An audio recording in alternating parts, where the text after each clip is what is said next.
Hello, everyone. It's Dr. Linda Jordon. I hope you are enjoying the summit so far.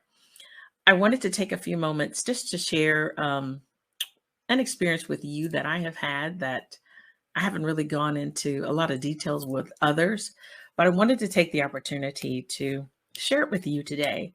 As you're listening to all the great speakers on the summit, you probably have taken lots of great notes. And I wanted to take the opportunity to go deeper with you on one of the experiences that I had regarding one of my leadership principles. And that leadership principle is to invest in yourself and believe in yourself. So I guess I kind of have two principles. So years ago, back in the late 80s, actually mid 80s, in my second year of college, I am so excited to be going back to school. At that time, I transferred to another school because I finally figured out what my major was, and I wanted to go to a different school, still out of being an out-of-state student from Virginia to North Carolina.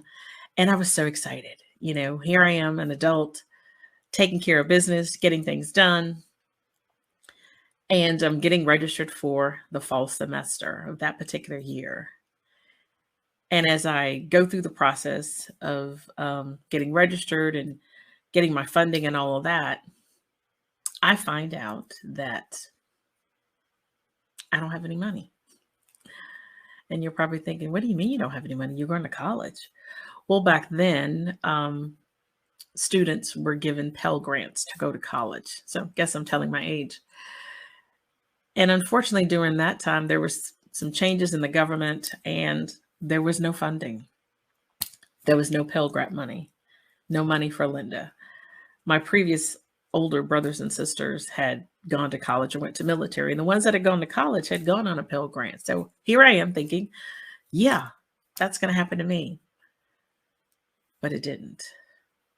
So I'm faced with the challenge of trying to figure out how to go to college, but most importantly, trying to figure out how I'm going to pay for it. So I finished registration and I said, I signed up for a student loan because I needed to finish college. I couldn't bear to call my parents and say, I'm dropping out. So I decided to get a part-time job, go to school, make it work. So I'm doing that. I'm going to college. I'm working part-time. Things are going pretty good, like for the first 60, 90 days. Well, actually, first 60 days. And then I get to a breaking point where I'm having to work more hours because I realized that the amount of money I owe, I needed more money. So I had to work more hours so I could pay for that. So I'm faced with now working a job. And my hours were like from 4 p.m. till closing time because I worked at a fast food restaurant. Now I'm trying to go to school during the day with 8 o'clock class, and then you get out of work at 10, 11 at night. No time to study. Here I am trying to figure out how to pay bills when I really need to be studying, being a student, enjoying life, enjoying the college experience. But unfortunately, I was faced with paying bills, having to put gas in the car. If the car broke down, having to do maintenance. How am I going to make it all work? And unfortunately for me, it wasn't working. I was feeling a little depressed. I was feeling that I had let myself down. I had let my parents down. And so one day I decided that, enough is enough. This isn't working for me. So I dropped out of college. My heart just broke because I dropped out of college. And at the time I'm thinking, I'll never, ever get to finish. But I'm not a quitter. And so as I'm driving back to Virginia, I'm trying to figure out what am I going to do. For some reason, I stopped at a bank. And way back then, I'll tell you the name because it no longer exists. At that time, it's called NCNB. And you probably know the new name that it is, so I won't share that. But for some reason, I went in the bank. I can't remember if there was a for help sign or whatever, but I ended up getting a job there, and a full-time job. And I was excited because here's another transition in my life on the positive side. And I'm now able to pay my college tuition or pay that loan back, because as soon as you graduate from college or as soon as you finish school, whether you finish or not, that bill's coming in the mail in 30, 60 days. So the bill was coming in, and I'm working and I'm enjoying life. But then I wanted more. And so I started to look for employment that would pay me more. And I wanted to find a company that also had some better benefits. And one of those benefits that I was looking for was tuition reimbursement. And so I actually found that company that would pay for tuition reimbursement. I ended up staying for that company for many, many years. So you're probably wondering, why am I telling you this story? Well, I'm telling you this story because we all face challenges in life, whether it's education, a job transition, trying to get a promotion, our health, our bank account, whatever that may be. We all face challenges in life. And oftentimes those challenges can really, really break us down. Those challenges can cause us to create self-doubt in ourselves. Those challenges can cause us to think that we're not good enough. We're not deserving. And see, when I had to make the decision to walk away from college and find a job, those limiting beliefs were in my head. I was thinking, who am I? Country girl from Virginia, who am I to think that I can graduate from college? Who am I to think that I was going to get a Pell Grant? What was I thinking? So all those thoughts came through my head, and it caused me to have self-doubt. But when I was put in a position with this company and they had tuition reimbursement, I got that back. I got that confidence back. I got that self-worth back. And I started to feel really good about myself. And I knew I could do it. I knew I could do it. I graduated. And excuse me. I graduated from college and with my Bachelor of Science degree. And then I was hooked. I kept going back to school. And as you all know, I completed my doctoral degree in 2021. But I share that with you because those feelings that I had at that time, some of you may be experiencing some of those feelings right now. But I want you to know that it's okay. We all have to go through some of those feelings sometimes. My mom always said, sometimes you have to take 2 steps back in order to make 1 step forward. 2 steps back to make 1 step forward. And oftentimes people don't want to do that. But you just know that it's okay to do that. You see, in life and business and in work, we're always going to be faced with challenges. It's how you embrace those challenges that will help you make that 1 step forward. Even when I worked in corporate America, now I haven't told anyone this story as well, but I applied for a job and I was so excited. I met the qualifications because you know me, I went back to school again and then I got my master's degree. So I met all the qualifications for this particular job. I was excited. My interview was perfect. And it was probably too perfect because I didn't get the job. I was devastated. Oh boy, did I boohoo and cry after I had heard the news.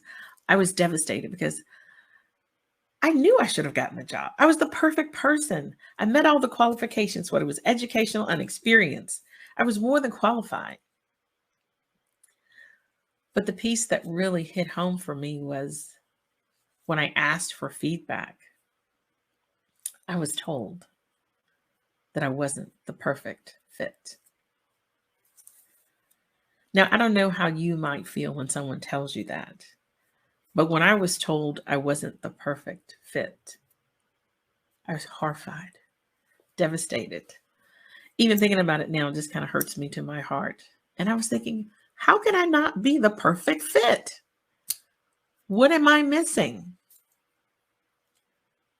And for me, I was missing the personal component. I was looking at all that was written, having those specific qualifications, having those specific levels of experience. But I wasn't the perfect fit because I didn't blend in well. I was too cookie cutter. I was too much of dotting the I's, crossing the T's, Miss Perfectionist that I was. So I was struggling with connecting with the interviewer.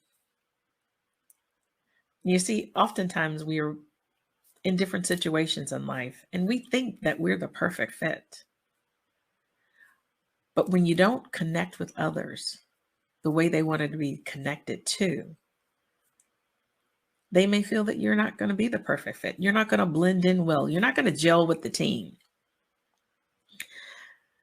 And so that's one of the reasons I wanted to share this story with you, is because I have a couple of leadership principles that I focus on every single day as a result of all of my life experiences.